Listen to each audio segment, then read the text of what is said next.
Eee, Assalamualaikum warahmatullahi wabarakatuh. Halo teman-teman, apa kabar kan semuanya? Mudah-mudahan kamu pada sehat ya, amin. Kembali lagi sama saya Abdul Fattah Arifin dan kali ini saya akan mengajak kalian untuk terbang ke sisi utara Jakarta ya. Tepatnya di dekat Jalan Mangga Besar, Kecamatan Taman Sari, Jakarta Utara. Ya, seperti biasa, Dinas Sumber Daya Air DKI Jakarta terus merawat 13 sungai yang ada di Jakarta ya, dan salah satu sungai yang terpanjang dari hulu hingga hilir itu sejauh 120 km yaitu Kali Ciliwung. Nah, di depan kita ini adalah Kali Ciliwung juga ya teman-teman, segmen Mangga Besar.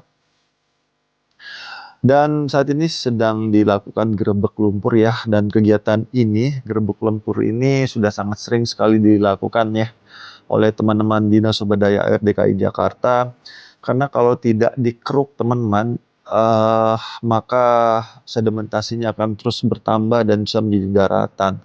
Dan di sebelah kanan ini salah satu hasil pengerukannya yang nantinya sehari atau 2 hari nanti pasti akan dikeruk lagi ya menggunakan long arm eskavator crawler ya untuk dipindahkan ke dump truck yang nantinya dump truck tersebut akan melakukan pembuangan akhir lumpur di Ancol teman-teman. Nah, Dinas Sumber Daya Air DKI Jakarta ini sangat banyak sekali tugas-tugas yang diemban ya. Salah satunya adalah ataupun salah duanya yaitu pengelolaan air limbah ya ataupun JSDP Jakarta Sewer Development Project ataupun JSS ya Jakarta Sewer System. Jadi ini mega proyek ataupun masuk ke proyek strategis nasional ya teman-teman dalam pengelolaan limbah. Jadi di Jakarta saat ini ada kurang lebih 14 zona yang digunakan untuk pit ataupun titik zona yang akan digunakan untuk jalur pipa dalam tanah teman-teman. Jadi ini sebenarnya menggunakan sistem jacking teman-teman. Nah, bagi kalian yang belum paham sistem jacking itu adalah penggunaan gorong-gorong berdiameter kurang lebih 1,5 sampai 2 meter. Ini tergantung kebutuhan dari proyek tersebut ya teman-teman. Nah, jalur jacking ini adalah aliran air di bawah tanah di mana jalur airnya ini tidak merusak ataupun tidak cut off ya bagian atasnya, tetapi dia hanya beberapa bagian saja yang digali ya, seperti depan kita ini ya. Ini shaft ataupun roving shaft ini biasanya berbentuk bak kontrol teman-teman. Jadi pipa-pipa tersebut itu akan mengalir ataupun berada di dalam tanah di kedalaman kurang lebih 10 meter dan akan mengaliri air dari limbah-limbah domestik teman-teman. Nah, limbah domestik di sini nih seperti air-air perhotelan ataupun limbah air cucian kita ya.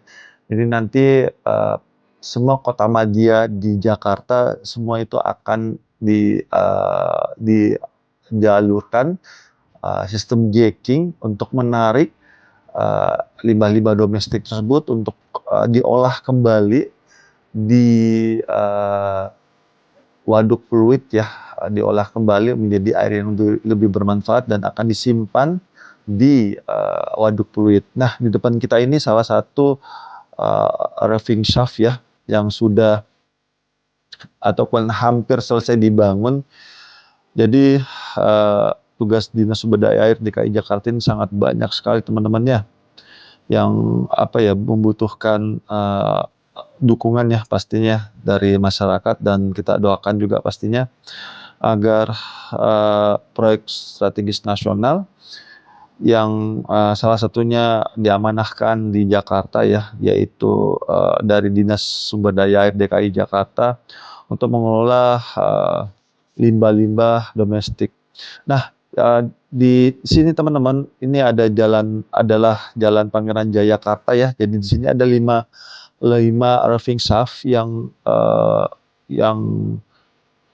apa ya, sebagian sudah selesai dibangun ya. Nah, di depan kita ini merupakan Jalan Pangeran Jayakarta ya, dan sebelumnya yang kita lewati itu adalah Jembatan Merah memiliki 2 roving shaft, dan untuk Jalan Pangeran Jayakarta ini ada 5 roving shaft teman-teman. Nah, di sini kalau kita lihat apa namanya, terlihat sekali ya lubangnya itu ada semacam tangga besi itu berfungsi teman-teman untuk manhole ataupun bak kontrol ataupun earthing shaft untuk manusia bisa masuk ke situ. Jadi ketika ada maintenance ataupun mungkin ada lumpur-lumpur yang mengendap terlalu banyak, nah manusia tersebut ataupun petugas tersebut bisa masuk melalui lubang tersebut untuk mengangkat lumpur-lumpur ataupun ketika ada maintenance di sini teman-teman. Nah, seperti kita ketahui Jakarta land subsidence-nya ataupun penurunan tanah cukup signifikan uh, sebanyak 12 sampai 18 cm setiap tahunnya ini mengalami penurunan teman-teman. Diakibatkan karena penggunaan air tanah berlebih dan juga banyaknya gedung-gedung pencakar langit yang sudah terbangun di Jakarta. Maka dari itu pemerintah kita di bawah Dinas Sumber Daya Air DKI Jakarta memikirkan bagaimana caranya untuk mengembalikan cadangan air di dalam bumi ini ataupun di dalam tanah agar tercukupi teman-teman. Karena kita ketahui ketika air tanah tersebut disedot berlebihan maka akan terjadi kekosongan rongga di dalam tanah itu sendiri, dan ketika ada tekanan dari atas maka dia semakin amblas turun ke bawah. Nah, teman-teman, yang saya kasih panah ya di sini ya disitulah waduk fluid yang nantinya limbah-limbah Kota Madia Jakarta ini akan diolah sedemikian rupa di zona 1 fluid ya.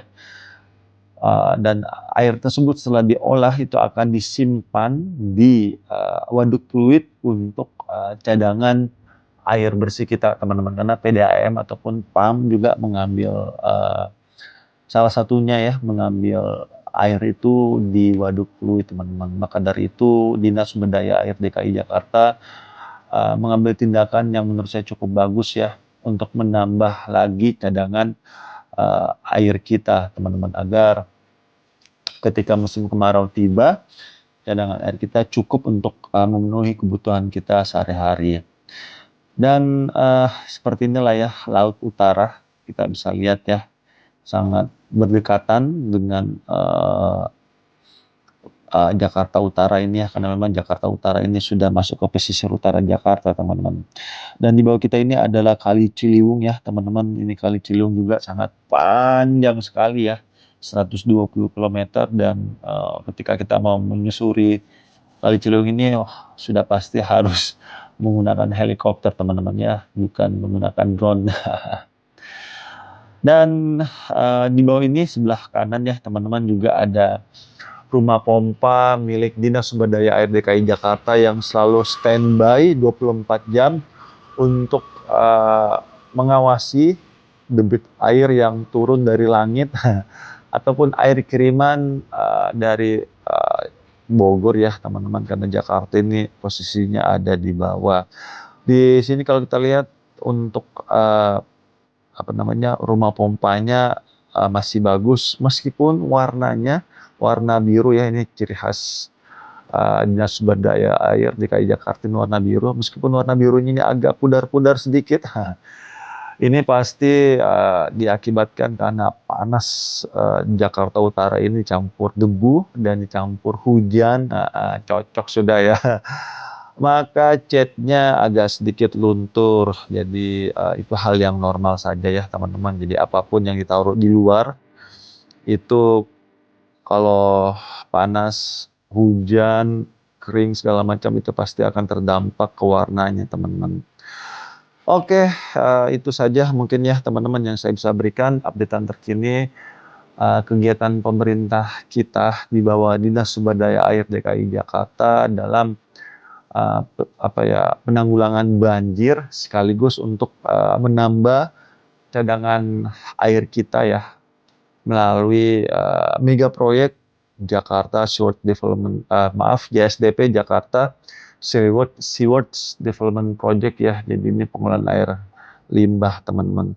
Dan di sini kalau kita lihat masih banyak sekali sampah masyarakat ya yang tidak bisa menjaga kebersihan. Jadi yuk kita sama-sama menjaga alam ini, karena siapa lagi yang bisa merawat bumi ini ya kalau bukan manusia-manusianya yang tinggal di bumi ini. Aduh. Oke teman-teman, yuk kita dukung terus pemerintah kita dalam membangun negeri ini sehingga pembangunannya cepat selesai dan bisa kita rasakan manfaatnya pastinya. Dan saya minta maaf teman-teman jika selama penerbangan ini mungkin ada salah-salah kata ataupun salah-salah review. Saya hanyalah manusia biasa yang tidak luput dari kata salah ataupun hilaf. Dan kalam saya Abdul Fattah Arifin dari Jembatan Mangga 2 Jakarta Utara untuk gerbek lumpur milik Dinas Sumber Daya Air DKI Jakarta dan juga JSDP Jakarta Seaward Development Project ataupun pengolahan air limbah.